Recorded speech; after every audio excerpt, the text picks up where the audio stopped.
In this video, I will show you how to isolate performance issues and identify what is causing them.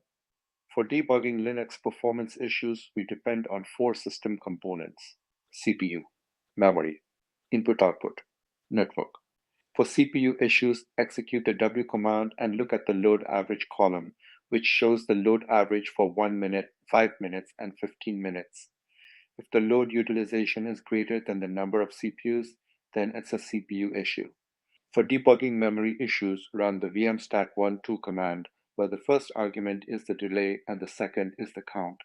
If you see the SI swap in and SO swap out columns populated, it means the system is experiencing memory pressure. For network issues, run the ipslink command. If you see errors and drop packets in the output, it may be related to network problems. For debugging input-output I/O issues, run the top command. If you see a high value in the W awaiting column, it may be related to I/O issues. This is the first part of the series where I show you basic ways to isolate performance issues. Please stay tuned for future videos to debug these types of issues in further depth.